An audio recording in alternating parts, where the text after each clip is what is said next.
Hello, good evening, and welcome back. From the American Mirror, UK police see spoon, serving fork, spatula, meat skewers in weapons sweep. Slightly misleading title, but nonetheless. Police in the United Kingdom want the public to know they're working to combat violence on city streets, where ordinary kitchen utensils transform into deadly weapons, some more deadly than others. Very tongue-in-cheek, I love it. Here is the post from Regent's Park Police, and they are a very humorous bunch on Twitter. I've been scrolling through, and I quite like them. Yesterday we conducted weapon sweeps, dealt with a person injured from a van reversing on them. It's a very tough crime in Britain. Nice to know you focus on the important things. Reported a burglary and collected all these from At Scope charity shop, who diligently didn't want them to get into the wrong hands and disposed of correctly and safely. The interesting thing about burglaries is recently in Brazil the strict gun laws have been decreased in strictness, and what I saw from, I think it was Ammo Land, I think, that obviously they're very pro-gun, but the nice thing about it is that they do back up their claims, and they mentioned, I believe it was in Florida, when it was publicised that women were going to be having more gun training lessons, the rates of rape decreased by at least 80%, and similar with the rates of burglary, and I think it was Kentucky, could be wrong, when it was publicised that the vast majority of homeowners had guns, the rate of burglary decreased as well. So it isn't just a thing of how many people have guns, but it's how publicised it is, which I think is very good in the case of Brazil, that crime has decreased when more guns are there in the first 2 months of the new presidency, because it's been highly publicised that people have more guns, and therefore the criminals who read about this are less likely to try to intimidate people because they're more concerned that people have guns. And that's how publicising unlikely things can actually help people. Obviously, there are fears of flying because plane crashes are reported on greatly, even though they're a lot safer than cars and trains, for example. In fact, it was suggested that the terror attack of 9/11 did more damage in the increase in car accidents than in the attack itself, because people were so afraid of flying that they preferred to drive, and that saw a dramatic increase in car fatalities, over 3,000, which is linked to people not flying due to 9/11. So they are still safer, even though these make the news more, and because people read it, they think it's more important than it is, but it isn't, which can help in the instances of showing that people have guns, because then the criminals are less likely to intimidate people. So fair enough. But here we are. I reported burglary and collected all these from Scope charity shop, who diligently didn't want them to get into the wrong hands and dispose of correctly and safely.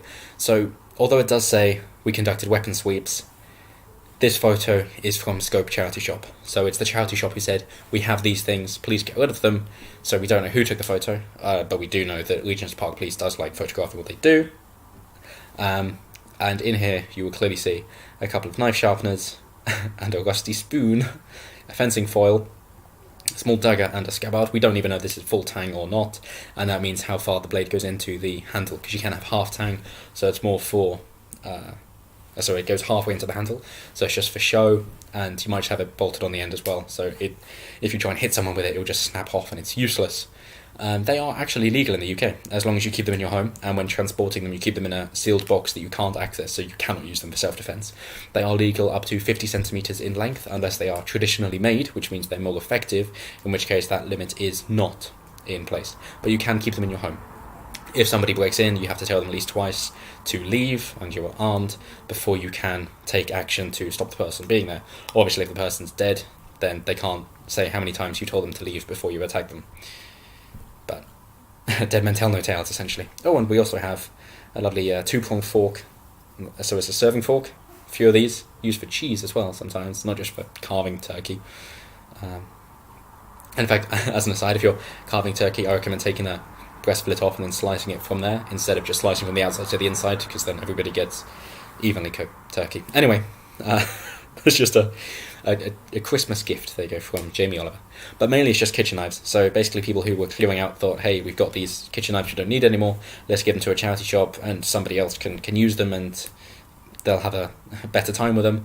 And the charity shop said, oh, dangerous weapons, we got to hand them in. I mean, I've fenced before as well, so that's quite nice. And even the foils, this is either foil or epee, by the appearance of things, they have buttons on the end, because the idea is that that button depresses and then that scores you a point, instead of saber, which is just by hitting somebody wherever. And saber is nice because if somebody lifts their arm up to strike you down hard, you just flick their elbow and it really hurts your elbow. But yes, the responses to this are amazing.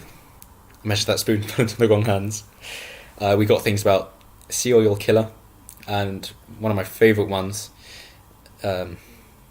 is that the only way to stop a bad guy with a spatula is a good guy with just about anything. They're saying that they want to believe that crooks in the UK hold up convenience stores with fencing foils. I imagine they also wear top hats and monocles. And a highwayman armed with a foil and a water pistol holding up the National Express on the A40 with a stand and deliver, making off with a ginster's pasty and a copy of a Razzle. Yeah, they've just been mocked ridiculously. But the Regent's Park police seem okay with it. I mean, they take this in their stride, all sorts of things. They get their fair share of verbal abuse, but they handle it fine. But scrolling down, they do like to confiscate kitchen knives. There you go. For April 22nd, we've covered Mars patrolling all 3 wards, a couple of stop and searches and weapon sweeps, which included finding this knife in Somerstown, another knife off the streets. Yes, they're going to raid the kitchen. Just say, hey, I'm worried about there are a load of weapons in this pub. It's like, what? Yeah, in the kitchen. And then Tim Pool, we all love Tim, who's of course scaling back his YouTube stuff to increase subverse.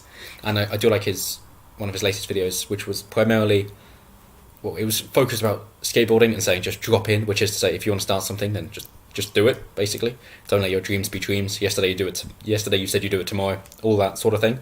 And I'd like to add some more inspirational, motivational things into my videos. So thank you, Tim, and I say the same to everyone else, that just start. It's just do the little things well, and they build on themselves, and you get exponential growth, and it's brilliant. So just do it.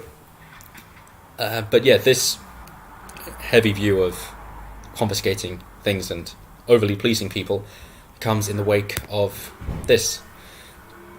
The extraordinary moment. Police fine pedestrian £90 for disorderly behaviour after he tries to cover his face from facial recognition camera on the streets of London. And they say the police say they know of human rights concerns but want to make London safer, which of course reminds me of this Benjamin Franklin quote, "He who gives up freedom for safety deserves neither." That kind of thing. That yes, and new technology incorrectly identified people in 96% of matches from 2016 to 18.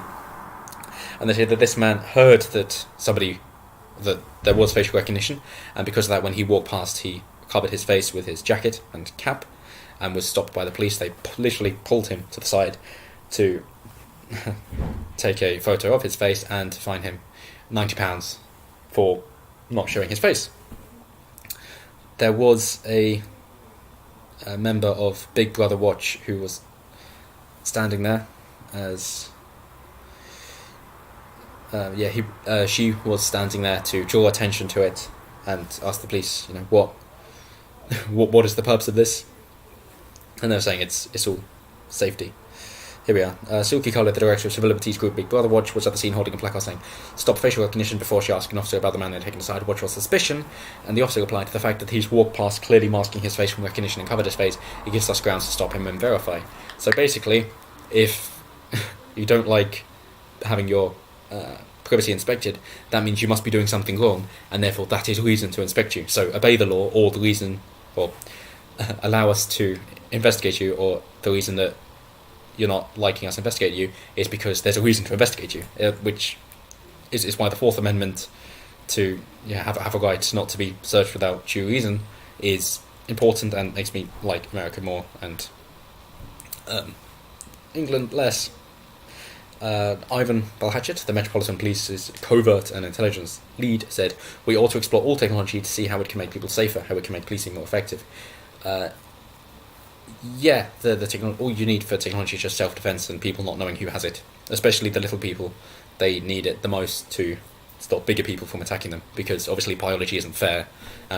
Mainly men are going to be bigger than women, which is why you have the transgenders smashing records in powerlifting, obviously, and that sort of thing. So now you have the race of the transgender people, and then 4th through 10th is the race of the women, and then they're just competing for 4th place. It's sad to say. But because of that, you need protection for the little people, and they should be able to defend themselves. Lastly, I'm going to say, if you haven't seen Sargon's interviews, then do check him out. And with overly active police, here's an example of police confiscate Alois gay sign. Very difficult question for him. What? He's got a question from my proper challenge. Yeah, ask him something more challenging. Sargon. Yes. I'm not putting you into the whole individual identity thing, because I know that you're an individual.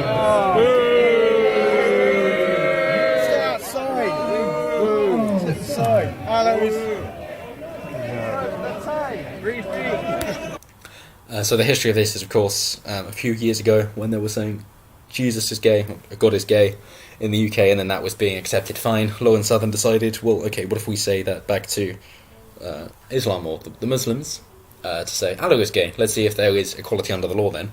So she did, and it wasn't received very well by the police. And then latterly, when she tried to return, she was detained for terrorist reasons and has been banned from entering the UK. That is Law and Southern, who's released a couple of documentaries, Farmlands, about the almost genocide in South Africa for the white farmers, and Borderless for the refugee crisis, or the migrant crisis in Europe, and how NGOs are creating a problem by suggesting that people are going to have a better life than they actually are.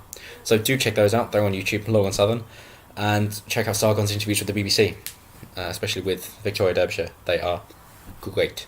And it's basically a Jordan Peterson with Cathy Newman Mark II with, so what you're saying is, because the interview is ridiculous, that the Victoria Derbyshire doesn't listen at all, and she just keeps going on with her talking points. But anyway, do check it out, and have a lovely evening.